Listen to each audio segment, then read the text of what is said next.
आरंभ करें, जहाँ पर भजनकार इस प्रकार से लिखता है। मैं अपनी आंखें पर्वतों की ओर लगाऊंगा, मुझे सहायता कहाँ से मिलेगी। मुझे सहायता यहोवा की ओर से मिलती है, जो आकाश और पृथ्वी का करता है। वे तेरे पाँव को टलने न देगा, तेरा रक्षक कभी न ऊँघेगा। सुन, इस्राएल का रक्षक न ऊँघेगा और न सोएगा। यहोवा तेरा रक्षक है, यहोवा तेरी दाहिनी और तेरी आड़ है। न तो दिन को धूप से और न रात को चांदनी से तेरी कुछ हानि होगी। यहोवा सारी विपत्ति से तेरी रक्षा करेगा, वे तेरे प्राण की रक्षा करेगा। यहोवा तेरे आने जाने में तेरी रक्षा अब से लेकर सदा तक करता रहेगा।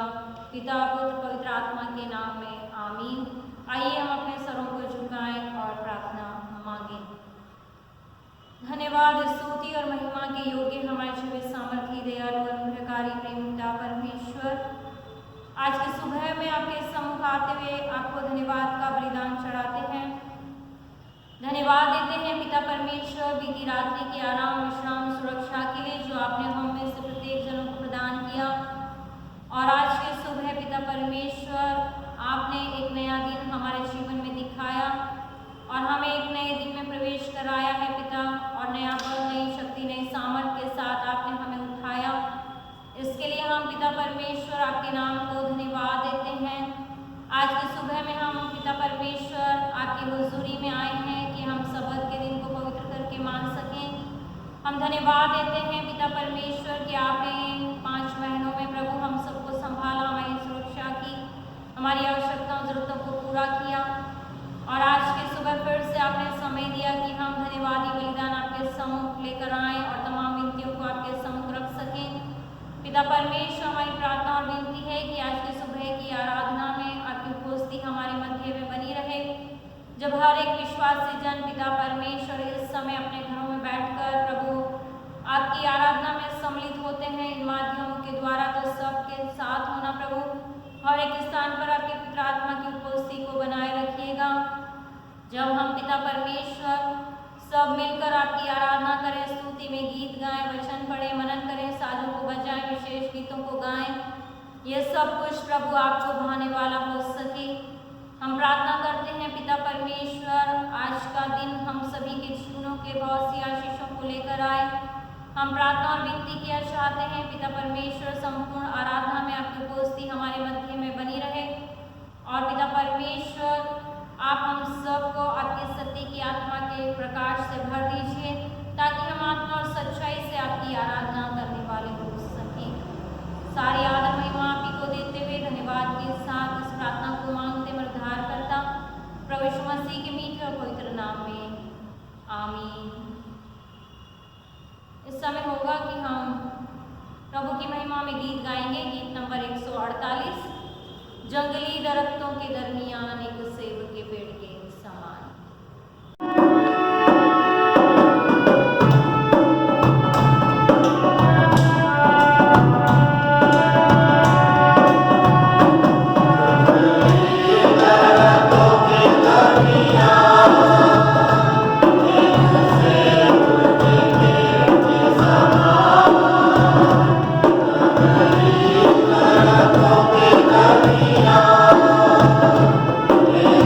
Yeah.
हमारे बिशप साहब के लिए हम प्रार्थना करेंगे, प्रचारकों लिए, लीडर्स, इवेंजलिस्ट के लिए हम प्रार्थना करेंगे।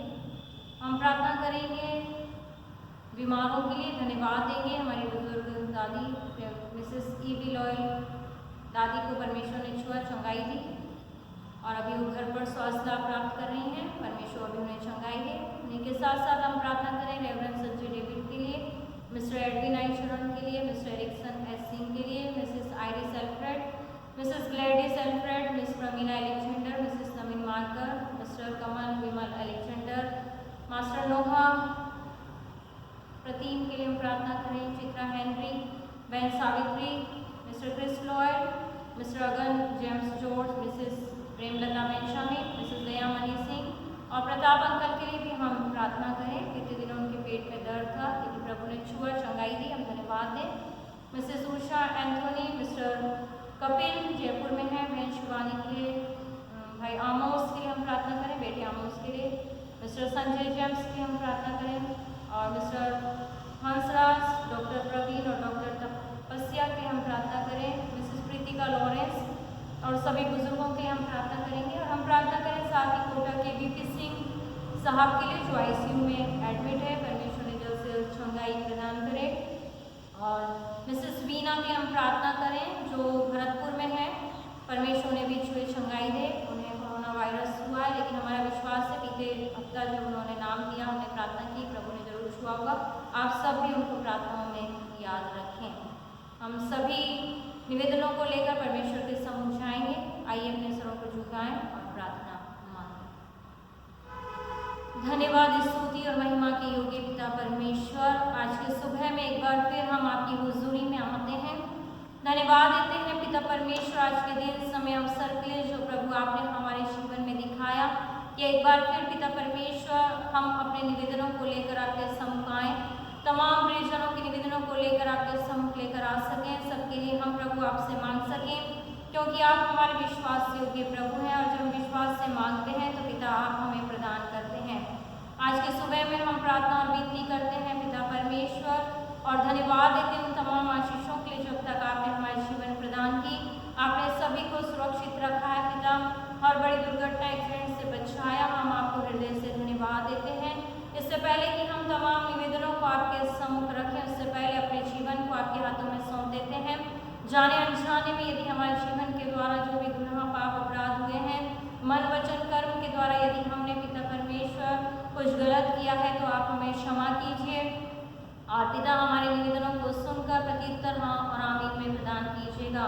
हम प्रार्थना करते हैं हमारी कलीसिया के लिए, प्रत्येक परिवार के लिए, परिवार के प्रत्येक सदस्यों के लिए, बच्चे, बड़े, बुजुर्ग, जवान, सभी के लिए हम प्रार्थना करते हैं। प्रभु आप सबको संभालना, सुरक्षा देना। अब तक आपने प्रत्येक के जीवन की आवश्यकताओं, जरूरतों को पूरा किया है।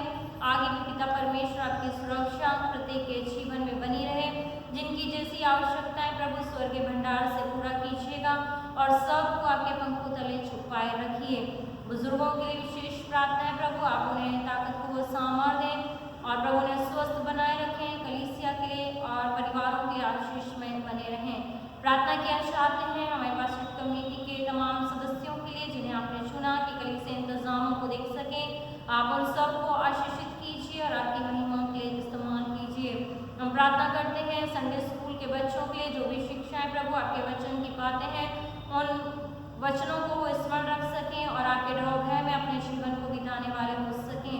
हम यूथ के लिए प्रार्थना करते हैं, यूथ के तमाम जवानों के लिए आप सबके साथ होना, जवानी के समय में आप सृजनहार को स्मरण करने वाले हो सकें प्रभु, ऐसी हमारी प्रार्थना और विनती है। तमाम जवानों के द्वारा पिता परमेश्वर आपको महिमा मिले और जो भी जिम्मेवारी आपने उन्हें दी है प्रभु पूरा करें। आप सबको आशीषित कीजिए, उनकी भविष्य की योजनाओं को पूरा कीजिए। वुमेन्स फेलोशिप के लिए, मेंस फेलोशिप के लिए हमारी प्रार्थना है कि आपने प्रभु अलग अलग सेवा जिम्मेवारी दी है, इन सब को प्रभु आपकी महिमा के लिए इस्तेमाल कीजिएगा ताकि इनके जीवन से आपके कार्य हों पिता परमेश्वर और ये अपने जीवन से आपको धन्यवाद दे सकें।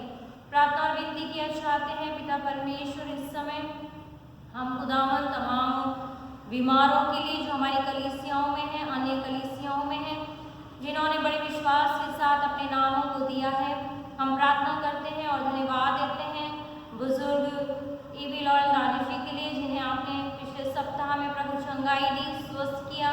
हमारी यही प्रार्थना और विनती है कि अभी भी जो भी शारीरिक कमजोरी उस सब यीशु मसीह के नाम से दूर होने पाए और भी ताकत को सामर्थ्य देना, पूर्ण सुस्थता प्रदान करना, ताकि पूर्ण स्वस्थ होकर पिता परमेश्वर आपको अपने जीवन से महिमा दें और संपूर्ण घराना जब उनकी सेवा करता है सबको आशीषित कीजिए और सेवा करने के लिए शक्ति सामर्थ्य प्रदान कीजिए।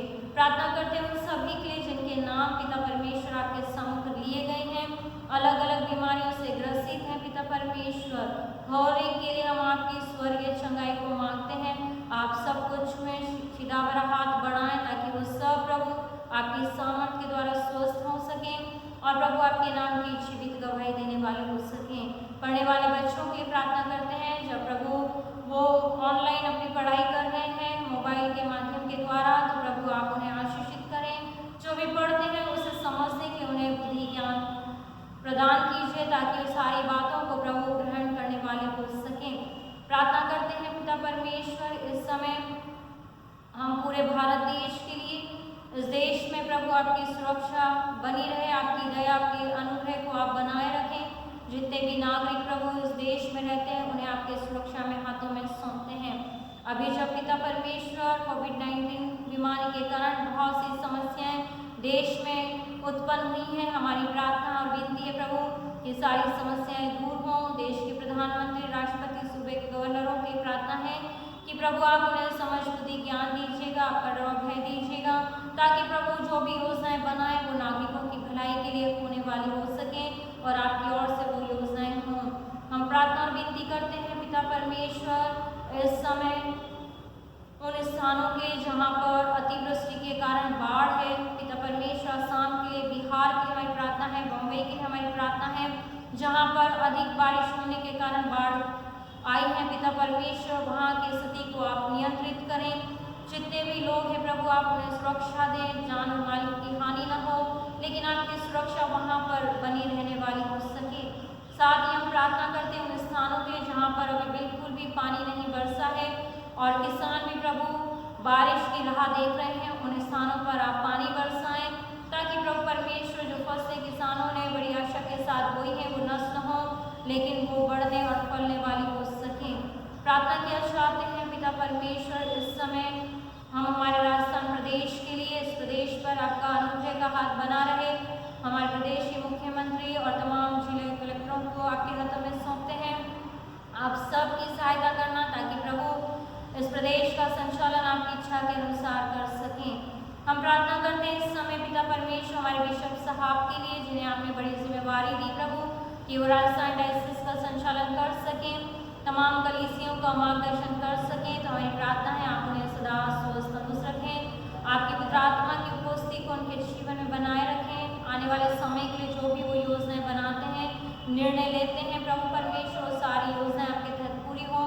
जब वो संपूर्ण कलीसियों का मार्गदर्शन करते हैं तो उनके मार्गदर्शन में सारी कलीसियाएं आपकी नज़दीकी में, आपकी आत्मिकता में बढ़ सके। आप उन्हें और उनके पूरे घराने को संभालिएगा, जरूरतों को पूरा कीजिए, उन्हें आशीषित कीजिए। तमाम पासवानों, प्रचारकों, लीडर्स, इवेंजलिस्ट, तमाम आपके सेवक सेविकाओं के लिए प्रार्थना है जो निरंतर आपकी सेवकाई में लगे हुए हैं। पिता परमेश्वर सबको आशीषित कीजिए, उनकी आवश्यकताओं को पूरा कीजिए और प्रभु आपकी आत्मा से सबको परिपूर्ण कीजिए ताकि जो सेवा आपने दी उसे बड़ी ईमानदारी वफादारी के साथ पूरा कर सकें। हम धन्यवाद देते हैं पिता परमेश्वर की इन कठिन परिस्थितियों में भी आपने हमारे लिए एक साधन उपलब्ध कराए कि हम पिता परमेश्वर इन साधनों के द्वारा आपकी आराधना कर सकें, आपकी उपस्थिति में हो सके। पिता इन साधनों पर आपकी आशीषें बनी रहे और जब पिता परमेश्वर प्रत्येक विश्वासी जन जब प्रभु इन साधनों के द्वारा आराधना करते हैं तो किसी प्रकार से नेटवर्क की प्रॉब्लम न हो, लेकिन सब पिता परमेश्वर इन आराधनाओं में सम्मिलित हो सके और प्रभु आपकी स्तुति महिमा करें और पिता परमेश्वर आपकी आशीषों को प्राप्त करने वाले हो सकें। प्रार्थना और विनती करते हैं पिता परमेश्वर आज की आराधनाओं के लिए, जहाँ जहाँ आज आराधनाएं हो रही हैं वहाँ पर आपकी उपस्थिति हो, जो वचन बांटे जाएं वो सुनने वालों के बहुत सी आशीषों को लेकर आने वाले हो सकें। पिता परमेश्वर हम प्रार्थना करते हैं हमारे चर्च मेयर साहब के लिए, जब वो यहाँ पर चर्च में रहकर प्रभु इस भवन की देखभाल करते हैं, आप उन्हें आशीषित करना और पिता यहाँ पर रहने के द्वारा वो अपने व्यक्तिगत पारिवारिक जीवन में बहुत सी आशीषों को प्राप्त करने वाले हो सकें। आप उनके पूरे घराने की रक्षा हिफाजत कीजिएगा, उन्हें आशीषित कीजिए। पिता परमेश्वर, बहुत सारे निवेदन हैं जो प्रभु हम आपके सम्मुख रखना चाहते हैं, लेकिन बहुत सी बातों को हम भूल जाते हैं, लेकिन आप हमारे मांगने से पहले जानते हैं कि हमें किन किन चीज़ों की आवश्यकता है। विशेष प्रार्थना है पिता परमेश्वर इस वायरस के लिए जो संपूर्ण संसार में फैला हुआ है, बहुत से लोग इससे ग्रसित हैं। हम प्रार्थना करते हैं प्रभु इस वायरस को इस पृथ्वी पर से आप नष्ट करें, दूर करें, ताकि फिर से मनुष्यों का जीवन प्रभु वो आनंद के साथ एक दूसरे के साथ मिलकर प्रभु व्यतीत करने वाले हो सके और जीवन में जो डर और भय व्याप्त है वो दूर होने वाला हो सके। इससे खुदावंद आप हमारी प्रार्थनाओं को सुने। सब जन मिलकर जब प्रार्थनाएं कर रहे हैं, प्रार्थना योद्धा विभिन्न स्थानों पर, तो हम प्रार्थना करते हैं प्रभु जी कि आप हमें प्रार्थनाओं का उत्तर देते हैं प्रभु जी, और आने वाले समय में पिता आप हमें प्रार्थनाओं का उत्तर देंगे। हमारा विश्वास है प्रभु, क्योंकि आपका वचन कहता है कि जो तुमने मांगा है प्रतीति कर लो कि तुम्हारे लिए हो गया है। इसी विश्वास के साथ इन सारे निवेदनों को आपके सम्मुख रखते हैं और इस प्रार्थना को मांगते हुए उद्धारकर्ता प्रभु यीशु मसीह के मीठे और पवित्र नाम में, आमीन।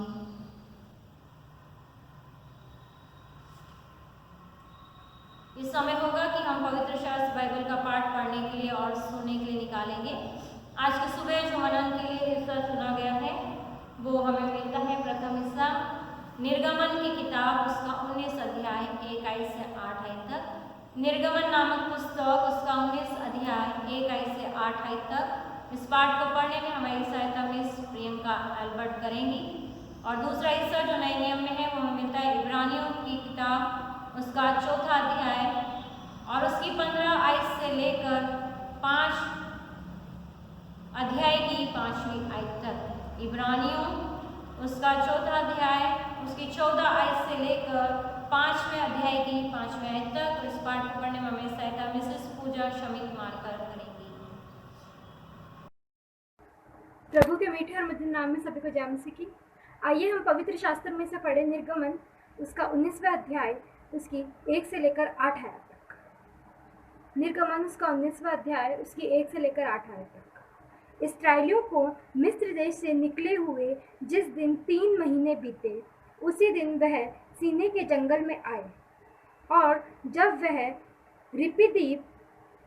रिपिदीप से कूच करके सीने के जंगल में आए, तब उन्होंने जंगल में डेरे खड़े किए और वहीं पर्वत के आगे इस्राएलियों ने छावनी डाली।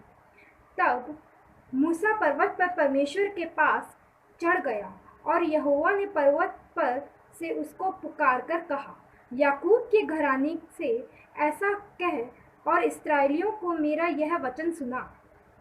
तुमने देखा है कि मैं इस मिस्रियों से क्या क्या किया। तुमको मानो उकाब पक्षी के पंखों पर चढ़ाकर अपने पास ले आया हूँ। इसलिए अब यदि तुम निश्चय मेरी मानोगे और मेरी वचन का पालन करोगे, तो सब लोगों में से तुम ही मेरे नीच धन ठहरोगे। समस्त पृथ्वी तो मेरी है और तुम मेरी दृष्टि में याजकों का राज्य और पवित्र जाति ठहरोगे। जो बात तुझे इस्राएलियों से कहनी है वह यही है। तब मूसा ने आकर लोगों को पुरनियों को बुलवाया और यह सब बातें जिनके कहने की आज्ञा यहोवा ने उसे दी थी उनको समझा दी। और सब लोग मिलकर बोल उठे, जो कुछ यहोवा ने कहा है वह सब हम नित करेंगे। परमेश्वर का वचन पढ़े और सुनाने पर परमेश्वर आशीष दे। आप सभी को जय मसीह की। आइए पवित्र शास्त्र में से पढ़ेंगे इब्रानियों 4 अध्याय उसकी 4वीं आयत से 5वें अध्याय की 5वीं आयत तक। इसलिए जब हमारा ऐसा बड़ा महायाजक है जो स्वर्गों से होकर गया है, अर्थात परमेश्वर को पुत्र यीशु, तो आओ हम अपने अंगीकार को दृढ़ता से थामे रहें, क्योंकि हमारा ऐसा महायाजक नहीं जो हमारी निर्बलताओं में हमारे साथ दुखी न हो सके, वरन हम सब बातों में हमारे समान परखा तो गया तो भी निष्पाप निकला। इसलिए आओ हम अनुग्रह के सिंहासन के निकट हियाव बांधकर चले कि हम पर दया हो और वह अनुग्रह पाए जो आवश्यकता के समय हमारी सहायता करे। क्योंकि हर एक महायाजक मनुष्य में से लिया जाता है और मनुष्य ही के लिए उन बातों के विषय में जो परमेश्वर के संबंध रखती है ठहराया जाता है कि भेंट और पाप बलि चढ़ाया करे। वह अज्ञाओं और भूले भटकों के साथ नरमी से व्यवहार कर सकता है, इसलिए कि वह आप ही निर्बलता से घिरा है। इसलिए उसे चाहिए कि जैसे लोगों के लिए वैसे ही अपने लिए भी पाप बलि चढ़ाया करे। यह आदर और पद कोई अपने आप से नहीं लेता जब तक कि हारून के समान परमेश्वर की ओर से ठहराया न जाए। वैसे ही मसीह ने भी हम महायाजक बनाने की बढ़ाई अपने आप से नहीं ली, पर उसको उसी ने दी जिसने उसे कहा था, तू मेरा पुत्र है, आज मैंने ही तुझे उत्पन्न किया है। इस वचन के पढ़े और सुने जाने के नाम पे आशीष और बरकत हो। आमीन। इस समय होगा हम विशेष प्रार्थना में जाएंगे। जिनके सप्ताह में जन्मदिन है, विवाह की सालगिरह, उनके लिए हम प्रार्थना करें और सभी को जन्मदिन और विवाह की सालगिरह की हार्दिक शुभकामनाएं। आइए हम अपने सरों को झुकाएं, प्रार्थना मांगें। पिता परमेश्वर, एक बार फिर हम आपके नाम को धन्यवाद देते हैं कि आपने हमें समय और अवसर दिया कि हम उन सभी जीवनों के प्रार्थना करें जिनके सप्ताह में जन्मदिन है, विवाह की सालगिरह है। हम प्रार्थना और विनती करते हैं पिता परमेश्वर, इस समय मिस रोजलिन ओलिवर नानक के लिए कि आज जब उसका जन्मदिन है पिता परमेश्वर, आपने उस बेटी को पिता माता के गर्भ से लेकर अब तक संभाला, सुरक्षा दी, अच्छा स्वास्थ्य दिया, पढ़ने का समय दिया, बुद्धि ज्ञान समझ दिया। हम आपको धन्यवाद देते हैं और यही प्रार्थना करते हैं कि जब वो नए वर्ष में कदम रखती है तो नया वर्ष पिता परमेश्वर आपकी ओर से उसके जीवनों के बहुत सी आशीषों को लेकर आए। जब वो सांसारिक ज्ञान को हासिल करती है तो प्रभु से बुद्धि ज्ञान समझ लेना, ताकि उन तमाम बातों को वो समझ सके और न केवल सांसारिक ज्ञान में वो निरंतर आगे बढ़े, उन्नति करे, लेकिन प्रभु वो आपकी आत्मिक बातों में, आपके वचनों में भी निरंतर बढ़ने वाली हो सके। आप उससे पिता परमेश्वर अच्छा स्वास्थ्य दीजिएगा, बुद्धि ज्ञान समझ दीजिए और पिता परमेश्वर आपके अनुग्रह में बनाए रखें और उम्र की दराज़ी प्रदान करें। माता पिता परिजनों के साथ हो कि उस बेटी का मार्गदर्शन आपके वचनों के अनुसार करने वाले हो सकें।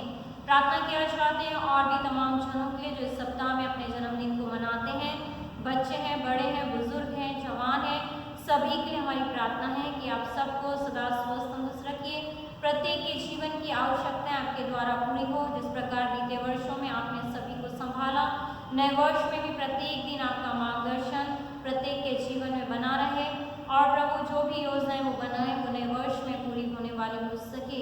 प्रार्थना करते हैं जिनके सप्ताह में विवाह की सालगिरह है, जहाँ परमेश्वर उनके वैवाहिक जीवन में आपकी सुरक्षा, आपकी आशीषें बनी रहें, जोड़े प्रभु आप में सलामत रहें।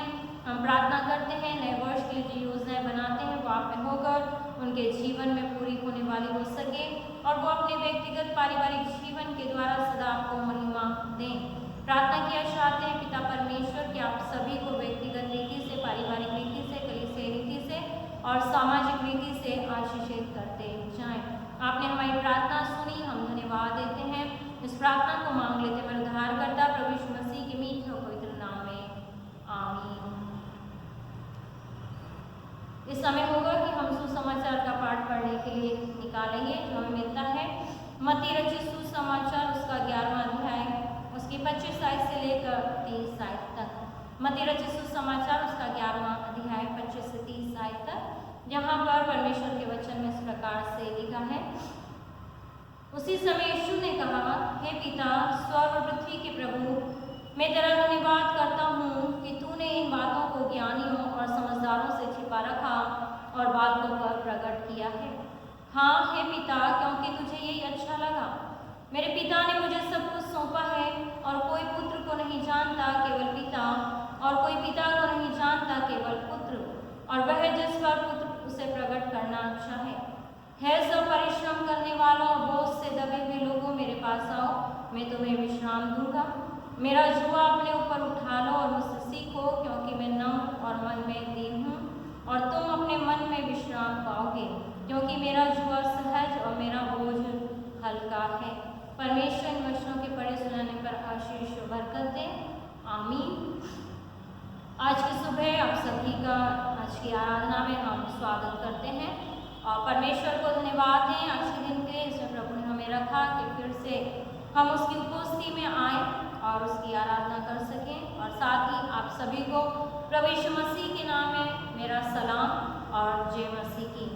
और मेरा विश्वास है कि जितने भी सुन रहे हैं हमारी कलीसिया के तमाम परिवार सदस्य और जितने और भी जो इस आराधना में सम्मिलित हैं इस आज की सुबह में, मेरा विश्वास है कि आप सभी अपने अपने स्थानों पर सुरक्षित हैं, महफूज हैं और आगे भी परमेश्वर आप सबको अपने घरों में सुरक्षित रखे, महफूज रखे और सारी आवश्यकताओं को पूरा करे। आज की सुबह जब हम परमेश्वर के वचन को सीखने के लिए उसके चरणों के पास आए हैं और आज की सुबह का जो हमारा विषय है जो हमें दिया गया है सीएनआई एल्मनक के द्वारा, वो है परमेश्वर बोझ से दबे हुए लोगों की चिंता करता है। God cares for those who are heavily burden, कि जो लोग बोझ से दबे हुए हैं परमेश्वर उनकी चिंता करता है। आज की सुबह इस विषय को हम सीखेंगे कि परमेश्वर किस प्रकार से हमें संभालता है, हमारी चिंता करता है और हमारी ज़रूरतों को पूरा करता है। आइए उससे पहले पवित्र आत्मा की अगुवाई को हम मांगे, हम प्रार्थना करें। पिता परमेश्वर, आपकी मंजूरी में है कि हम आपके जीवित वचन को सीख और समझ सकें। आपके वचन की बातें पिता परमेश्वर बहुत ही गहरी और गूढ़ हैं और हम साधारण मनुष्य पिता परमेश्वर इस वचनों की गहरी बातों को अपने समझ, अपनी बुद्धि और अपने ज्ञान से नहीं सीख सकते। इससे हम आपके सम्मुख आए हैं प्रभु और हम आपसे प्रार्थना करते हैं कि आप हमें पवित्र आत्मा की अगुवाई दें, बुद्धि ज्ञान समझ दें जो आपकी ओर से मिलता है, ताकि हम सत्य की आत्मा के प्रकाश से भरपूर होकर आज की सुबह इन वचनों को सीखने और समझने वाले हो सकें। पिता परमेश्वर, मैं अपने आप को आपके हाथों में सौंप देती हूँ आपके योग्य रास्ते, लेकिन खुदावंद आपने इस योग्य बनाया कि आपके पवित्र वचनों को बांट सकूँ। मुझ में तो कोई काबिलियत नहीं, कुछ योग्यता नहीं है, लेकिन पिता परमेश्वर आप इस टूटे हुए बर्तन को, अयोग्य पात्र को आज की सुबह में आपकी महिमा के लिए इस्तेमाल कीजिएगा। पिता परमेश्वर, मेरे होठों के बोल, मेरे मन के विचार आपकी दृष्टि में ग्रहण योग्य हो और जो भी वचन है वो मेरा नहीं लेकिन पिता आपका होने के लिए प्रार्थना और विनती करती हूँ। आपकी सामर्थ और पवित्र आत्मा की अगुवाई को चाहते हुए इस प्रार्थना को मांगते यीशु मसीह के नाम से, आमीन। इस समय जो विषय हमने देख सुना कि परमेश्वर बोझ से दबे हुए लोगों की चिंता करता है और हमारे लिए आज की सुबह 3 स्थानों से पढ़ा गया है। निर्गमन की किताब उसका 19 अध्याय से 8, इब्रानियों 4:14 से 5 अध्याय की 5 आयत तक, मत्ती रचित सुसमाचार 11 अध्याय 25 से 30 आयत तक। आज की सुबह जब हम विषयों को देखते हैं और इन पदों को पढ़ते हैं तो यहाँ पर हम पाते हैं कि परमेश्वर हमें सिखाते और बताते हैं कि जो हमारे जीवन में चिंताएं हैं, फिक्र हैं और हम जो चिंता फिक्रों से, बहुत सारी समस्याओं से दबे हुए हैं, बोझ से, परमेश्वर उनमें हमारी सहायता करता है, हमें संभालता है। आज जब हमने भजन संहिता 121 पढ़ा, वहाँ पर भजनकार कहता है कि मैं अपनी आंखें पर्वत की ओर लगाऊंगा, मुझे सहायता कहाँ से मिलती है। जब हमारे जीवन में हम अपने आप को कुछ समस्याओं से घिरा हुआ पाते हैं, चिंताओं से घिरा हुआ पाते हैं और जब हम परमेश्वर की ओर निहारते हैं, परमेश्वर को पुकारते हैं तो हमारी मदद करता है, हमें संभालता है और हमें शांति प्रदान करता है, क्योंकि परमेश्वर को हमारी चिंता है। आज हम परमेश्वर के वचन से सीखेंगे कि परमेश्वर बोझ से दबे हुए लोगों की चिंता किस प्रकार से करता है। हम सभी मनुष्यों के जीवन में किसी न किसी तरह का एक बोझ है, हम किसी न किसी प्रकार के बोझ से दबे हुए हैं। ये बोझ किस प्रकार का है? ये बोझ बहुत से लोगों के जीवन में जो है डर का है, चिंता का है। बहुत से लोग अभी जब हम वर्तमान परिस्थिति को देखते हैं कि जब हम ये महामारी जब शुरू हुई और उसके बाद जब लॉकडाउन हुआ तो हम देखते हैं कि इस संपूर्ण परिस्थिति में हमने अपने आप में बहुत सारी चिंताओं को, बहुत सारी समस्याओं को हमने पाया और वो सारी परिस्थितियों में जब हम थे तो हमारे जीवन में भी एक प्रकार का बोझ था और अभी भी कुछ चिंताएं हमारे जीवन में इन परिस्थितियों को लेकर है और बहुत सौ के जीवन में नौकरी खो जाने के बोझ है, बहुत सौ के जीवन में उनके विवाह टूट जाने का बोझ है, बहुत से के जीवन में उनके बच्चों का बोझ है कि वो स्वच्छंद प्रवृत्ति के हैं कि वो माता पिता की आज्ञाओं को नहीं मानते। बहुत से जीवन में बहुत से मनुष्यों के पास जो है उनके स्वास्थ्य को लेकर एक चिंता है, स्वास्थ्य का बोझ है, गरीबी का है, बीमारी का है, दुख का है, व्यापार की जिम्मेवारियों का बोझ है और निराशा का बोझ है। बहुत सारी समस्याएं, परेशानियां हर एक मनुष्य के जीवन में कुछ ना कुछ ऐसी बात है जो उसके मन को बोझिल करती है, उसके मन को जो है वो डर, चिंता, भय जो है उसके मन में भारीपन महसूस कराती है। लेकिन इन सब बोझ से बड़ा बोझ है वो है पाप का बोझ, जो निरंतर अनियंत्रित जो है रहता है, उसको हम नियंत्रित नहीं कर पाते हैं। लेकिन आज की सुबह परमेश्वर का वचन हमें बताता सिखाता है कि जब हम सब इन बातों से डरते हैं तो हमारे दिल पर एक बोझ महसूस होता है। कि जब हमने देखा कि जब हमें पता चला कि ये महामारी फैल रही है, अब लॉकडाउन हो जाएगा, सब कुछ बंद हो जाएगा, तो उस बात ने हमारे जीवन में एक डर को महसूस करवाया, हमें एक डर उत्पन्न हमारे जीवन में हुआ। और जब वो डर हमारे जीवन में आया तो हमने हमारे दिल पर, हमारे मन पर एक बोझ को महसूस किया कि अब क्या होगा। उस समय की परिस्थितियों में जब शुरुआत हुई थी, हम स्वयं इस बात को महसूस करते हैं कि हम भी एक डर से, एक भय से हम अभी भी क्या है, हम गुजर रहे हैं। हमारे मन पर अभी भी कुछ ना कुछ एक बोझ रखा हुआ है। हम इस दुख की दुनिया में रह रहे हैं और मुसीबत सभी मनुष्यों पर आती है। कोई भी मनुष्य इस संसार में मुसीबतों से बचा हुआ नहीं है। कुछ लोगों को दूसरों की तुलना में अपना बोझ अर्थात अपना दुख क्या पड़ता है, ज़्यादा जान पड़ता है और वह जीवन भर क्या करते हैं, निराश रहते हैं। वो जीवन भर उन परिस्थितियों से उभर नहीं पाते। लेकिन जब हम परमेश्वर का वचन पढ़ते हैं तो परमेश्वर का वचन हमें हिम्मत देता है, हमें बताता है, हमें सिखाता है कि जब हमारे जीवन में किसी भी प्रकार की समस्या का एक बोझ है, हमारा मन दुखित है, हम चिंतित हैं, तो परमेश्वर का वचन हमें बताता है कि परमेश्वर हमें उन परिस्थितियों में से निकालता है। आज की सुबह जो निर्गमन की किताब हमारे लिए पढ़ी गई 19वां अध्याय, उसके 1 आय से 8 आय जब हमारे लिए पढ़ा तो यहाँ पर निर्गमन 19:1 से 8 है कि इस्राएली सीने पर्वत के पास हैं। इस्राएलियों को मिस्र देश से निकले हुए अब 3 महीने हो चुके हैं और वो सीने के जंगल में आए हैं कि परमेश्वर इस्राएलियों को मिस्र की गुलामी से छुड़ाकर लाया। लेकिन हम इस अध्याय में पाते हैं कि परमेश्वर वहाँ पर मूसा के द्वारा बताता है कि उसने किस प्रकार इस्राएलियों को मिस्र से निकाला, क्यों परमेश्वर को जरूरत पड़ी कि वो इस्राएलियों को मिस्र से निकाल कर लेकर आए।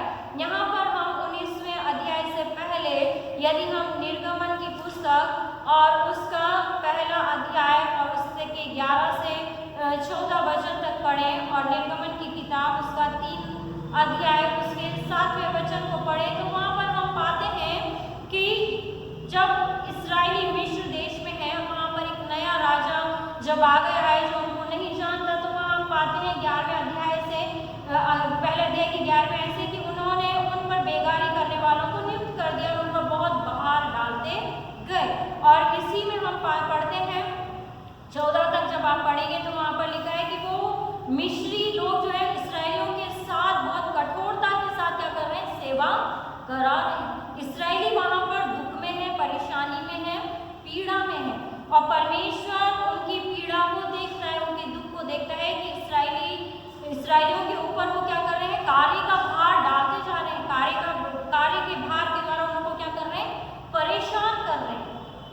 और वो उस दुख में, उस परेशानी में, उस कठिन सेवा में उनको क्या कर दिया, इस्राएलियों ने, मिस्रियों ने डाल दिया। 14वें वचन में लिखा है और उनके जीवन को गारे, ईंट और खेती के भांति भांति के काम की कठिन सेवा से दुखी कर डाला। काम का भार, काम के कारण वो जो है उनको दुखी कर रहे हैं। वहाँ लिखा है जिस किसी काम में वे उनसे सेवा करवाते थे उसमें वे कठोरता का व्यवहार करते थे। यहाँ पर हम देखते हैं कि इस्राएलियों के जीवन में दुख है और वो लोग उनको सता रहे, परेशान कर रहे हैं और जितना उनको सताते थे हम देखते हैं कि इस्राएली उतना ही बढ़ते जाते थे। और यहाँ पर 3रे अध्याय के 7वें वचन में पढ़ते हैं तो हम वहाँ पर पाते हैं कि यहोवा कहता है कि मैंने अपनी प्रजा के लोग जो मिस्र में उनके दुख को क्या करा है, निश्चय देखा है, उनकी चिल्लाहट परिश्रम कराने वालों के कारण होती है उसको भी मैंने सुना है और उनकी पीड़ा पर मैंने चित्त लगाया है। कई बार होता है कि हमारे कार्य क्षेत्रों में भी परेशानी आती है, लेकिन यहाँ पर परमेश्वर इस वचन के द्वारा हमें बताना चाहता है कि जब परमेश्वर ने अपने प्रजा की दुख को देखा, उसके और ध्यान लगाया, तो परमेश्वर वहाँ पर लिखा है 8वें वचन में कि अब वो क्या आया है, उतर आया है कि उन्हें क्या करे, वहाँ से छुड़ा है। इसलिए हम 19वें अध्याय के 4थे वचन में कहता है कि तुमने देखा कि मैंने मिस्रियों से क्या क्या किया, तुमको मानो का पक्षी के पंखों पर चढ़ाकर अपने पास ले आया हूँ। यहाँ पर 19वें अध्याय में परमेश्वर मूसा के द्वारा फिर से इस्राएलियों से बात करता है और वो कहता है कि याकूब के घराने से तू कह कि जब इस्राएली मिस्र में थे और वहाँ के लोग, वहाँ के हाकिम जो उन पर ठहरा गए थे, उनसे दुगना काम कराते थे, काम के कारण उन्हें परेशान करते थे, दुख देते थे। वहाँ पर परमेश्वर यहोवा कहता है कि मैं मिस्रियों से क्या क्या किया और तुमको कैसे लेकर आया, उकाब के पक्षी के पंखों पर चढ़ाकर अपने पास ले आया हूँ। परमेश्वर ने उन्हें सुरक्षा दी, उन्हें बचाया और उनको जो है मिस्र के उस बंधुआई से, मिस्र की उस गुलामी से, मिस्र में जो दुख वो सह रहे थे, जो कठोरता उनके साथ हो रही थी, कठोर व्यवहार उनके साथ हो रहा था, उससे परमेश्वर ने उनको क्या किया है, निकाला है। तो जब हम इस अध्याय को पढ़ते हैं तो परमेश्वर हमें बताता सिखाता है कि यहोवा कहता है कि मैंने अपनी प्रजा के दुख को देखा। परमेश्वर हमारे जीवन की हर एक परिस्थितियों को जानता है, हमारे दुख को जानता है, हमारी चिंता को जानता है, हमारी परेशानी को जानता है। और जब वो हमारी परेशानियों को जानता है तो वो हमें बचाने के लिए, यहाँ पर लिखा है कि मैं अब उतर आया हूँ। परमेश्वर इस्राएलियों को बचाने के लिए स्वर्ग से उतर आया कि वो उनको बचाए और एक नए देश में उनको पहुंचाए। यहाँ पर परमेश्वर ने उस दुख से बाहर निकालता है। हमारे जीवन में कौन सी ऐसा दुख है, हमारे जीवन में कौन सी ऐसी परेशानी है, समस्या है, नौकरी की, बेरोजगारी की, बच्चों की परेशानियाँ, बीमारी की चिंता, परमेश्वर का वचन हमें बताता है कि हमें अपना सारा बोझ, जो मत्ती रचित सुसमाचार के 11वें अध्याय में प्रभु कहते हैं 28वें वचन में कि हे सब परिश्रम करने वालों, बोझ से दबे हुए लोगों, मेरे पास आओ, मैं तुम्हें विश्राम दूंगा। ये सुंदर वचन प्रभु एक बड़ी प्रतिज्ञा यहाँ पर करता है कि जितने लोग परिश्रम करने वाले हैं, बोझ से दबे हुए हैं, हम न केवल संसारिक दुख के बोझ से दबे हुए हैं, लेकिन हम अपने पापों के बोझ से भी दबे हुए हैं। और प्रत्येक दिन हम बहुत सारी गलतियां अपने जीवन से करते हैं, लेकिन प्रभु कहते हैं कि तुम मेरे पास आओ, मैं तुम्हें क्या दूंगा, विश्राम दूंगा, तुम्हें शांति दूंगा।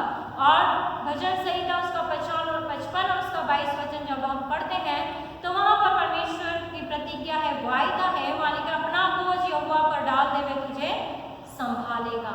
कि जो हमारे जीवन का बोझ है, जो हमारी चिंताएं, जो हमारी फिक्रें हैं, जो हमारी परेशानियां, जो हमारे जीवन का एक डर है, भय है, जो हमारे मन को व्याकुल करता है, हमारे मन को व्यतीत करता है, हमें एक बोझ सी, वो सारी बातें हमारे मन पर एक बोझ सी महसूस होती है, तो प्रभु कहता है भजन 55-22 में यहोवा कहता है अपना बोझ यहोवा पर डाल दे, वे तुझे संभालेगा, वे धर्मी को कभी टलने नहीं देगा। हमें आवश्यकता है कि हम अपनी सारी समस्याओं को किस पर डाल दें, यहोवा पर डाल दें। इस वायदे को प्राप्त करने के लिए हमें कुछ करना होगा। जब हम ये कहते हैं कि हम अपना बोझ यहोवा पर डाल दें, तो उसके लिए हमें कुछ करना होगा। इस वायदा हमारे जीवन में पूरा हो, हमें प्रभु पर अपना बोझ डालना होगा। पहली बात है स्वयं को परमेश्वर की ओर मोड़ना है, परमेश्वर के पास हमें आना है। कि जब हमारे जीवन में परेशानी है, समस्याएं हैं, कठिनाइयाँ हैं, या हम बहुत ही ज़्यादा चिंता में हैं और हमें उसके लिए, उससे बचने के लिए क्या करना होगा, सबसे पहले हमें परमेश्वर की ओर मुड़ना है, परमेश्वर के पास आना है। जब हम परमेश्वर के पास आएंगे तो परमेश्वर हमारी सुनेगा। यदि हम दूर हैं परमेश्वर से, मैं तो दूर हूँ लेकिन बहुत सारे लोग मेरे लिए प्रार्थनाएं कर रहे हैं, तो क्या परमेश्वर मेरी सुनेगा? नहीं। परमेश्वर का वचन कहता है कि स्वयं हमें भी परमेश्वर के पास आना है। जिनके जीवन में समस्याएं, परेशानियां हैं, दुख है, तकलीफ है, बीमारी है, उनको स्वयं को भी परमेश्वर के पास आना है।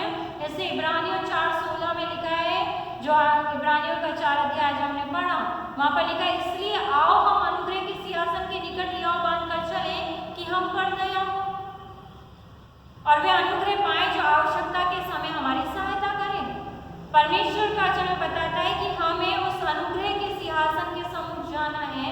परमेश्वर के सम्मुख जाना है। और कैसे? यव बांधकर अर्थात विश्वास के साथ, कि जब हम कहते हैं कि हम अपना बोझ यहोवा पर डाल दें तो पूरा विश्वास हमें परमेश्वर पर करना है कि वो हमारी परेशानियों को क्या करेगा? दूर करेगा, हमें संभालेगा। जैसे यहाँ पर इब्रानियों का लिखने वाला लिखता है कि हम उसके सम्मुख बड़ी दयाओं के साथ चले कि हम पर क्या हो? दया। कि जब हम परमेश्वर के सम्मुख बड़े विश्वास के साथ जाते हैं तो परमेश्वर हम पर दया करता है। वहाँ पर कहता है कि वह अनुग्रह पाए जब हमारी आवश्यकता है, जब हमें परमेश्वर की सहायता चाहिए, जब हमें जरूरत है कि परमेश्वर हमारी मदद करे, तो यहाँ पर लिखा है कि आवश्यकता के समय वो हमारी क्या करेगा? सहायता करेगा। यदि हम परमेश्वर के साथ हैं, परमेश्वर के पास यदि हम हैं, तो परमेश्वर हर परिस्थिति में हमें क्या करता है? संभालता है, उसमें से हमें निकालता है। भजन 91 उसका 14 वचन वहां पर लिखा है कि उसने जो मुझसे स्नेह किया है इसलिए मैं उसको छुड़ाऊंगा। परमेश्वर से प्रेम करना है। जब हम इन प्रतिज्ञाओं को अपने जीवन में पूरा होते हुए देखना चाहते हैं तो हमें परमेश्वर के पास आकर परमेश्वर से प्रेम करना। भजन 91 में 14 लिखता है, उसने जो मुझसे स्नेह किया है अर्थात परमेश्वर से प्रेम किया है इसलिए मैं उसको छुड़ाऊंगा, मैं उसको ऊंचे स्थान पर रखूंगा क्योंकि उसने मेरे नाम को जान लिया है। जब हम परमेश्वर से प्रेम करते हैं, उसके पास आते हैं तो वो हमको छुड़ाता है और वो वहां पर लिखा है कि उसको ऊंचे स्थान पर रखूंगा। परमेश्वर संभालता है और क्यों? इसलिए कि उसने पहले तो उससे प्रेम किया परमेश्वर से और फिर वहां पर लिखा है कि उसने मेरे नाम को जान लिया है कि यहोवा परमेश्वर है, छुटकारा देने वाला परमेश्वर है। जब इस प्रकार से हम परमेश्वर की प्रतिज्ञाओं पर विश्वास करते हुए उसके सम्मुख आते हैं तो परमेश्वर हमारी प्रार्थनाओं को सुनता है। भजन 121 आज की सुबह में ही बताता है कि इन कठिन परिस्थितियों में हमने अपनी दृष्टि किसकी ओर लगाई। जब कोरोना वायरस फैला तो हमारा ध्यान किसकी ओर गया? पहले कि जब समस्याएं ज़्यादा बढ़ी, अभी हम जब परिस्थितियां वैसी की वैसी होती हैं तो हम उसमें ढल जाते हैं। तब जब आरंभ हुआ था तब सब हमने क्या किया? परमेश्वर के सम्मुख ज़्यादा से ज़्यादा अपने समय को बिताया, परमेश्वर की ओर हमने अपनी आंखों को लगाया, परमेश्वर को हमने निहारा। तो जब उस समय हम परमेश्वर की उपस्थिति में गए, जब ये समस्याएं शुरू हुई, लॉकडाउन हुआ, बंद हो गया, काम ठप हो गए, लेकिन परमेश्वर के लोगों ने अपनी आंख को न किसी मनुष्य की ओर लगाया, न किसी की ओर उसने देखा, लेकिन न अपने धन पर, लेकिन हमने अपनी आंखों को किसकी ओर लगाया? वहां चल के मैं अपनी आंखें पर्वतों की ओर लगाऊंगा, मुझे सहायता कहाँ से मिलेगी? यहोवा की ओर से मिलेगी। तो उस कठिन परिस्थिति में हमने अपनी आंखों को परमेश्वर की ओर इसलिए लगाया क्योंकि हमने परमेश्वर के नाम को जाना कि केवल परमेश्वर ही हमारी सहायता करने वाला परमेश्वर है। और हम देखते हैं कि इन 6 महीनों में किस प्रकार प्रभु ने हमें संभाला है, हमारी ज़रूरतों को पूरा किया है। दूसरी बात है कि यदि हम इस प्रतिज्ञा को कि प्रभु के पास आए कि अपना बोझ यहोवा पर डाल दो, उसे तुम्हारा ध्यान है, उसके पास आओ, तो यहाँ पर दूसरी बात परमेश्वर का वचन कहता है कि ईश्वर से उस दुख भरी घटना को होने से रोकने को कहें। मतलब जो कुछ हमारे जीवन में यदि होता है तो हम परमेश्वर से प्रार्थना करें कि परमेश्वर वो सब कुछ हमारे जीवन में न होने दे। यहाँ पर भजन 50 और उसका 15 वचन हम पढ़ते हैं तो वहाँ पर लिखा, और संकट के दिन मुझे पुकार, कि जब हमारे जीवन में संकट आता है, डर आता है, परेशानी आती है, चिंता आती है, बीमारी का डर है, बहुत सारी चिंताएं हैं, तो वहाँ पर वचन कहता है कि संकट के दिन क्या कर? यहोवा को पुकार और मैं तुझे छुड़ाऊंगा और तू मेरी महिमा करने पाएगा। जो कुछ जीवन में हो रहा है, दुखी है, परेशान है, निराशा में है, परमेश्वर को पुकारे। जब परमेश्वर को पुकारते हैं, उससे प्रार्थना करते हैं तो कहता है मैं तुझे छुड़ाऊंगा, तुझे बचाऊंगा। और भजन 91:15 में लिखा है कि जो मुझे पुकारे, जब परमेश्वर को पुकारते हैं तो लिखा है तब मैं उसकी सुन लूंगा। जब पुकारेंगे नहीं प्रभु को तो कैसे हमारी सुनेगा, है ना? मम्मी पापा से भी कुछ चाहिए होता है तो हमें क्या करना पड़ता है? उनको आवाज़ देनी पड़ती है, उनसे मांगना पड़ता है। और परमेश्वर भी हमसे ये कहता है कि जब मुझको पुकारे तब मैं उसकी सुनूंगा, संकट में मैं उसके संग रहूंगा, मैं उसको बचाकर उसकी महिमा बढ़ाऊंगा। तो हम प्रार्थना करें निरंतर, और हमने प्रार्थना की कि परमेश्वर में बचाए, हमें बचाए। जहाँ भी हम अभी आते जाते हैं, प्रभु की सुरक्षा हमारे जीवनों में, सबके लिए परमेश्वर का वचन है कि जब संकट है,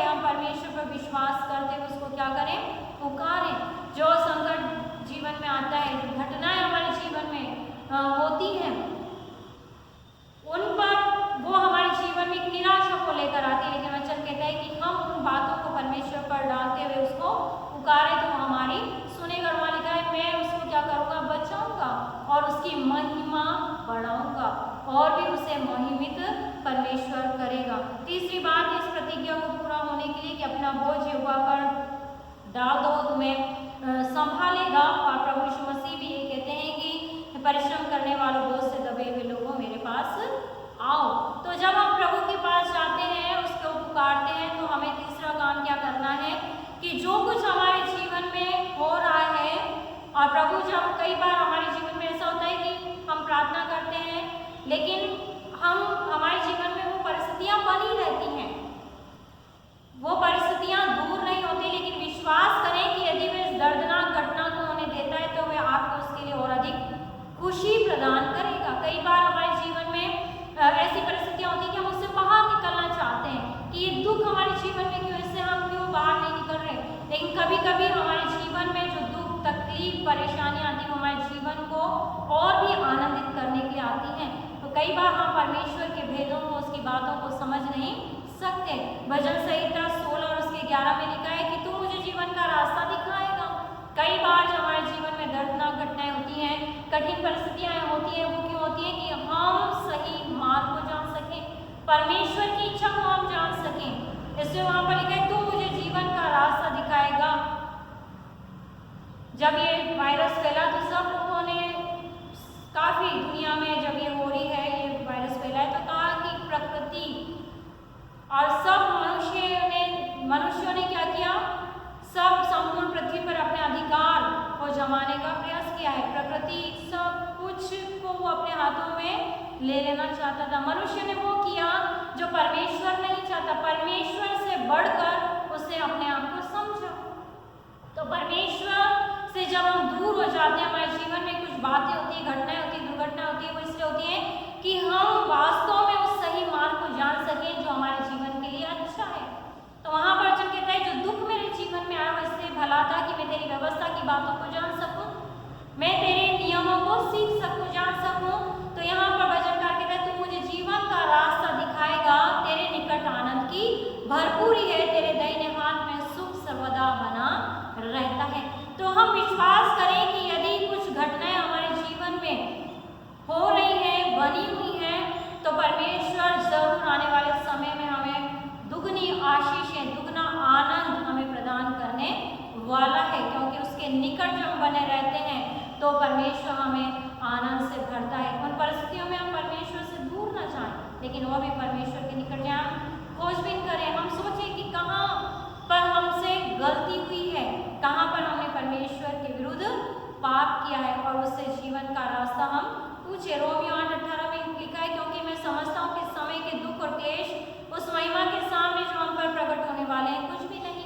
यहाँ पर मसीह विश्वास की परख के बारे में लिखा है कि जो दुख पौलुस उठा रहा है, वो क्लेश, वो दुख, जो महिमा वो पाने वाला है प्रभु से, उसके सामने कुछ भी नहीं है। तो हमें प्रभु पर विश्वास रखना है। 2 कुरिन्थियों 4:17 हम निकाल के पढ़े, वहाँ लिखा है क्योंकि हमारा पल भर काल का सा क्लेश हमारे लिए बहुत ही महत्वपूर्ण और अनंत महिमा उत्पन्न करता जाता है। जब हमारे जीवन में क्लेश आता है, तकलीफ आती है, परेशानी आती है और सताव भी आता है, तो वचन बताता है कि वो हमारे लिए क्या है, महत्वपूर्ण है, क्योंकि अनंत महिमा उसके द्वारा हमें मिलती है। अपने दिल को, अपने जीवन को, अपने ध्यान को हम परमेश्वर की ओर लगाएं ताकि वो हमें सच्ची तसल्ली और शांति दे। चौथी बात और आखिरी बात है कि विश्वास करें कि अगर वो इस दर्दनाक घटना को होने देता है तो हमारी ज़रूरत का ख्याल रखेगा। यदि हमारे जीवन में बहुत सी परेशानियां, दुख हैं, बोझ हैं, जो मैंने बताया कि कितने प्रकार के बोझ हमारे जीवन में पाए जाते हैं, उन सब को यदि हो रहा है हमारे जीवन में, तो वचन कहता है कि उन परिस्थितियों में भी परमेश्वर हमें क्या करता है, संभालता, हमें ज़रूरतों का ख्याल रखता है। अभी तक 5 महीने बीत चुके हैं लॉकडाउन और अनलॉकडाउन में, हम देखते हैं कि हमारी जीवन की हर एक ज़रूरतें परमेश्वर के द्वारा पूरी हुई। बहुत सारी समस्याएं, निर्णय लेने का कई बार सोचा कि अब इन दिनों में हम क्या करेंगे, लेकिन परमेश्वर हमें समझ देता है, बुद्धि देता है।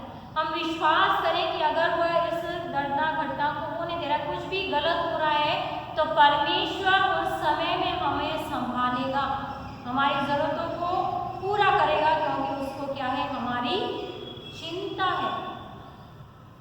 जब हमें किसी की चिंता होती है तो हम उसका क्या करते हैं, ध्यान रखते हैं, उसके लिए बार बार हम क्या करते हैं, उससे बार बार पूछते हैं आप ठीक तो हो, आपको कोई जरूरत तो नहीं है। तो जब हम परमेश्वर को हमारी चिंता है, क्योंकि हम उसकी क्या है, सृष्टि, उसके बनाए हुए लोग हैं, परमेश्वर ने हमें बनाया है, हमें खून देकर, अपने खून का दाम देकर हमें खरीदा है, उसको हमारी चिंता है, इससे किसी प्रकार की परेशानी, दुख, समस्याएं क्यों हमारे जीवन में ना आए, वो हमारी जरूरतों का क्या रखेगा, ख्याल रखेगा। जिससे हम प्रेम करते हैं उसकी हमें चिंता होती है कि उसको किसी प्रकार से कोई परेशानी जीवन में न हो, और परमेश्वर हमसे प्रेम करता है, और परमेश्वर हमें बुलाता है, आह्वान देता है, इसको कहता है कि हे सब परिश्रम करने वालों, बोझ से दबे हुए लोगों, क्या करो, मेरे पास आओ, मैं तुम्हें सब कुछ दूंगा, विश्राम दूंगा, शांति दूंगा, आनंद दूंगा।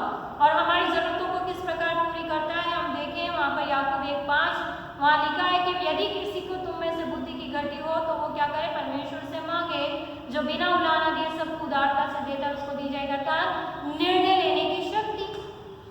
कि जब हम बड़े ऐसे बुरे समय से गुजर रहे हैं, हमें समझ में नहीं आता क्या निर्णय लेना है, तो परमेश्वर उस समय में निर्णय लेने की शक्ति देता है।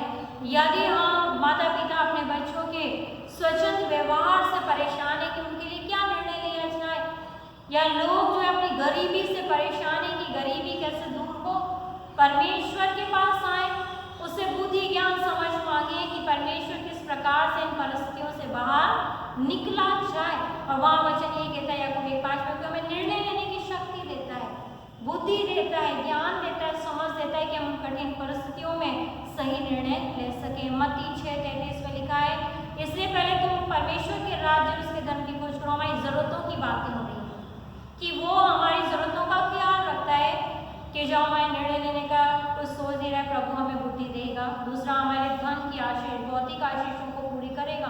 कब? मत्ती 6:33 में, इसलिए पहले तुम परमेश्वर के राज्य और उसके धन की क्या करो, खोज करो। पहले परमेश्वर के सम्मुख आओ, उससे मांगो, फिर वहाँ लिखा है तो ये सब वस्तुएं तुम्हें क्या होंगी, मिल जाएंगी। जितनी भी वस्तुएं संसार में हमारे जीवन के लिए जो आवश्यक है, वो सब प्रभु हमें देगा, क्योंकि उसको हमारी चिंता है, हमारा ध्यान है। तो हमारे धन की भौतिक आशीषों को पूरा करेगा, हमारी जरूरतों को, क्योंकि वो जानता है। इससे पहले हमें परमेश्वर के राज्य और धर्म की खोज करनी है, प्रभु यीशु मसीह के पास आना है। इससे यहाँ पर प्रभु पहले ही कहता है कि आओ, बुलाता है, अपने पास बुलाता है। जब उसके पास जाएंगे, जब हम प्रभु यीशु मसीह के पास जाएंगे, तभी तो हम सब कुछ प्रभु यीशु मसीह से पाएंगे। अगर हम प्रभु के पास जाएंगे नहीं, उसको पुकारेंगे नहीं, उससे मांगेंगे नहीं, तो उससे हमें कुछ भी नहीं मिलेगा। दूसरा कुरिन्थियों 9:8, वो पूरी कृपा हमारे जीवन में करता है। वहाँ लिखा है दूसरा कुरिन्थियों 9:8 में, परमेश्वर सब प्रकार का अनुग्रह तुम्हें बहुतायत से दे सकता है, जिससे वे हर बात में और हर समय सब कुछ जो तुम्हें आवश्यक हो तुम्हारे पास रहे। हमें किन किन चीज़ों की आवश्यकता थी? यदि हम आज की सुबह इस वचन को देखें कि परमेश्वर बोझ से दबे हुए लोगों की चिंता करता है, और दूसरा कुरिन्थियों 9:8 आज की परिस्थिति के अनुसार हम उस वचन को यदि आज की सुबह सीखे, तो वहाँ लिखा है कि तुम्हें बहुतायत से दे सकता है, सब प्रकार का अनुग्रह तुम्हें बहुतायत से दे सकता है, जिससे हर बात में और हर समय सब कुछ जो तुम्हें आवश्यक हो तुम्हारे पास रहे। जिस चीज की हमें आवश्यकता है, जो हमें चाहिए, परमेश्वर वो सब हमारे लिए उपलब्ध कराता है, और तुम्हारे पास है, हमारे पास सब कुछ है। ये प्रभु की महान प्रतिज्ञा है, और हर एक भले काम के लिए तुम्हारे पास बहुत कुछ हो। और हमने देखा, हमने जब प्रभु की ओर दृष्टि लगाई, उसकी ओर निहारा, वो प्रत्येक दिन हमारे संग संग रहता है। भजन 21 पूरा जब हम पढ़ते हैं, जहाँ भी हम आए जाए वो हमारी रक्षा करता है, वो हमें संभालता है। भजन 23 भी आज की सुबह के लिए है कि वो हमें हर घोर अंधकार से भरी तराई में होकर यदि हम चले तो हमें बचाता है। वो हमें सुखदायी जल के झरने के पास ले चलता है, हरी हरी घास में हमें बिठाता है, हमें चराता है। तो यहाँ वही है कि जो तुम्हें आवश्यक हो तुम्हारे पास रहे, हर एक भले काम के लिए तुम्हारे पास बहुत कुछ हो। और हमने देखा कि हमने उन दिनों में, उन कठिन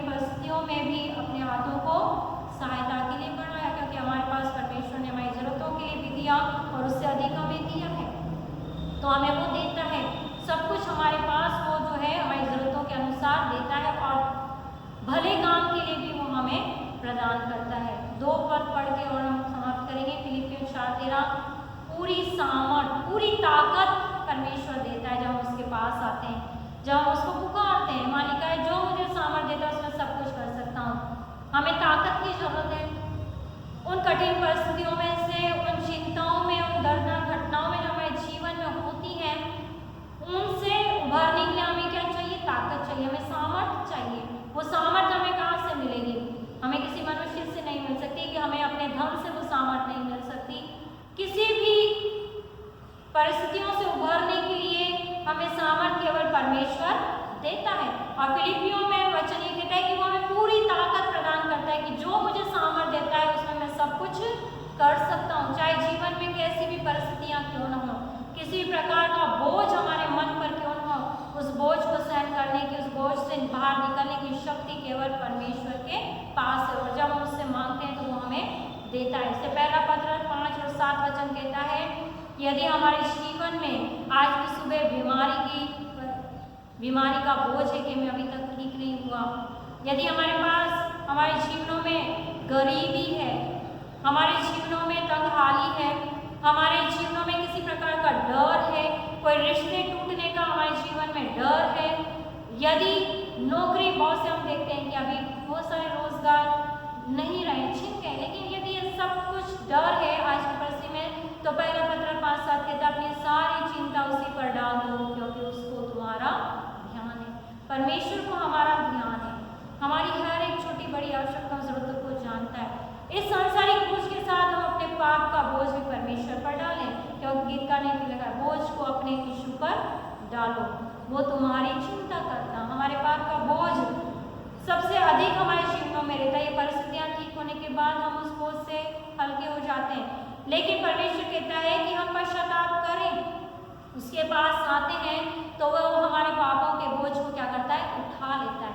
सबसे भारी बोझ हमारे पाप का है जो हमारे जीवन में बना रहता है। उस बोझ से छुटकारा पाने के लिए हमें परमेश्वर के सम्मुख आना है, उसका विश्राम हमें प्राप्त करना है। वो आत्मिक विश्राम है, वह आंतरिक शांति है जो हमें परमेश्वर से मिलती है। यह डर और चिंता से छुटकारा है। जब प्रभु के पास आते हैं हमें आत्मिक शांति, आत्मिक विश्राम मिलता है, आंतरिक शांति मिलती है और डर और चिंता से छुटकारा मिलता है। यह आत्मा के लिए आराम है, ये विश्राम सदा बना रहने का विश्राम है जो कभी खत्म नहीं होगा। आज वर्तमान समय में डर, भय, चिंता का बोझ हमारे मन पर है, पर सब कुछ हम प्रभु पर डालें, वही सब कुछ क्या करेगा? ठीक करेगा। तो आज की सुबह हमने परमेश्वर के वचन से सीखा कि हम अपने बोझ को, अपनी चिंताओं को, अपनी समस्याओं को जब परमेश्वर के ऊपर डालते हैं, क्यों डालते हैं? क्योंकि वो हमारी चिंता करता है, वो हमसे प्रेम करता है। और जब हम संपूर्ण भरोसा रखते हैं, अपने आप को परमेश्वर के हाथों में सौंपते हैं, अपनी समस्याओं को परमेश्वर के हाथों में सौंपते हैं, तो परमेश्वर हमें संभालता है, हमें उन परिस्थितियों से बाहर निकालता है। तो आज की सुबह परमेश्वर का ये वचन हम सभी को आशीष प्रदान करे और हम परमेश्वर में बने रहें, ताकि इन कठिन परिस्थितियों का सामना हम परमेश्वर पर विश्वास करते हुए कर सकें। इस वचन के द्वारा परमेश्वर आप सभी को आशीषित करे। आइए अपने सरों को झुकाएं और हम प्रार्थना मानें। पिता परमेश्वर, हम धन्यवाद देते हैं कि आप हमारी चिंता करते हैं, क्योंकि आपने हमसे प्रेम किया, आपने हमें अपने बहुमूल्य लहू के दाम के द्वारा हमें खरीदा और अपना लेपालक पुत्र पुत्रियाँ बनाया है। हम धन्यवाद देते हैं पिता परमेश्वर कि आप हमारी सारी जरूरतों को पूरा करते हैं। आपका वचन कहता है कि सब परिश्रम करने वालों, बोझ से दबे हुए लोगों, मेरे पास आओ, मैं तुम्हें विश्राम दूंगा। हम पिता परमेश्वर, जब हम आपके बड़े वायदों को भरोसा रखते हैं, आपके पास आते हैं, अपनी समस्याओं को आपके सम्मुख रखते हैं और केवल प्रभु आपकी ओर निहारते हैं, आपको पुकारते हैं, तो आप हमारे मददगार होते हैं। आज की सुबह प्रभु जो वचन हमारे सुने, प्रभु जो वचन हमारे मध्य में पिता परमेश्वर आपकी ओर से पहुंचाए गए वचन प्रभु आशीषित होने वाले हो सके। ये वचन व्यर्थ न जाए, लेकिन 30 गुना, 60 गुना, 100 गुना फलवंत हो सके पिता परमेश्वर। और हम सदा अपने ध्यान को, अपनी आंखों को केवल आप प्रभु की ओर लगाए रहने वाले हो सके। शैतान किसी प्रकार से इस वचन को चुराए ना, लेकिन ये वचन हमेशा हमारे जीवनों में बना रहे, और चाहे कैसी भी परिस्थितियाँ क्यों ना हमारे जीवन में हो, हम केवल आप प्रभु की ओर विश्वास कर सकें। क्योंकि और प्रभु हम अपनी सारी चिंताएं आप पर डालें, क्योंकि आपको हमारा ज्ञान है। पिता परमेश्वर, होने दीजिएगा कि हम आपके विश्वास में सदा बने रहें। प्रभु परमेश्वर, आपने वचन बांटने में सहायता की, हम आपको धन्यवाद देते हैं। सारी आदर महिमा आप ही को देते हुए इस प्रार्थना को मांगते यीशु मसीह के नाम से, आमीन। इस समय होगा कि हम अपनी भेंटों को परमेश्वर के सम्मुख लेकर आएंगे और इसी दौरान हम एक विशेष गीत को भी सुनेंगे। प्रभु का आनंद है मेरी ताकत, संसार में यीशु है मेरी ताकत। प्रभु का आनंद है मेरी ताकत, संसार में यीशु है मेरी ताकत। वो मेरा आनंद हर एक पल में, वो मेरा सहारा है।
पिता को धन्यवाद देते हैं आज की सुबह की आराधना के लिए और सभी के सहयोग के लिए जिन्होंने आज की सुबह में कलीसिया गीत गाने में, बाइबल पाठ पढ़ने में हमारी सहायता की है। प्रभु आप सभी को आशीषित करें। और एक बार फिर हम मिस्टर डिक्सन को धन्यवाद देते हैं कि वो प्रत्येक रविवार के लिए इन आराधनाओं को रिकॉर्ड करते हैं, एडिटिंग करते हैं और अपलोड करते हैं। प्रभु उन्हें भी आशीषित करें। इस समय होगा कि हम भेंटों के लिए हम प्रार्थना करेंगे। आइए अपने स्वरों को झुकाएं और हम प्रार्थना मांगें। सारी उत्तम आशीषों को देने वाले हमारे जीवित सामर्थी पिता परमेश्वर, हम आपको धन्यवाद देते हैं कि आपने हमारे जीवन में प्रभु कभी किसी बड़ी वस्तु की कमी घटी को नहीं आने दिया। आपने सभी को आत्मिक और भौतिक आशीषों से परिपूर्ण किया है और आज की सुबह आपने हमें समय दिया कि हम आपकी उपस्थिति में खाली हाथ न आए, लेकिन जो कुछ आपसे पाया है प्रभु उसी में से अपने भंडार से निकाल कर प्रभु जी छोटी भेंटें आपके सम्मुख अर्पण की हैं। आप प्रत्येक की भेंटों को स्वीकार करें। जिन्होंने अपने दाहिने हाथों को बढ़ाकर प्रभु आपके सम्मुख भेंटों का अर्पण किया, उन सबको आशीषित कीजिएगा। प्रत्येक के काम को में बरकत दें, आय के स्रोतों को बढ़ाएं। किसी के भी घर में, व्यक्तिगत जीवन में, पारिवारिक जीवन में किसी बड़ी वस्तु की कमी घटी न आए। घर के भंडार सदा भरे रहने वाले हो सकें और किसी बड़ी वस्तु की कमी घटी न हो। प्रार्थना करते हैं जो भेंटें दी गई आप ग्रहण करें। उन भेंटों के द्वारा नेक कार्य आपके लिए कई आत्माएं बचाई जा सकें। हम केवल धन देकर ही दूर न हो, लेकिन अपने तन मन जीवन को भी आपके हाथों में सौंपें, ताकि न केवल धन से लेकिन हमारे जीवन से आपको महिमा मिले। हम उन सभी के लिए धन्यवाद देते हैं जो प्रत्यक्ष और अप्रत्यक्ष रीति से पिता परमेश्वर आपके कार्यों को करते हैं, रविवारी आराधनाओं में अपना सहयोग देते हैं। उन सबको आशीषित कीजिएगा और सदा आपकी महिमा के सम्मान कीजिए। पिता परमेश्वर सारी आदर महिमा आपको देते और धन्यवाद के साथ इस प्रार्थना को मांगते मंदार करता प्रभु यीशु मसीह के मीठे और पवित्र नाम में, जिसने हमें प्रार्थना मांगना सिखाया। हे हमारे बाप, तू जो आसमान पर है, तेरा नाम पाक माना जाए, तेरी बादशाहत आए, तेरी मर्जी जैसे आसमान पर पूरी होती है जमीन पर पूरी हो। हमारे रोज की रोटी आज हमें बख्श, और जिस तरह अपने कसूरवारों को माफ करते हैं, तो भी हमारे कसूरों को माफ कर, हमें आजमाइश में न पड़ने दे, बल्कि बुराई से बचाएं, क्योंकि बादशाह, कुदरत और जलाल हमेशा तेरी है। आमीन।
प्रत्येक सुनने वालों के साथ और हमारी कलीसिया के हर एक सदस्यों के साथ आपसे लेकर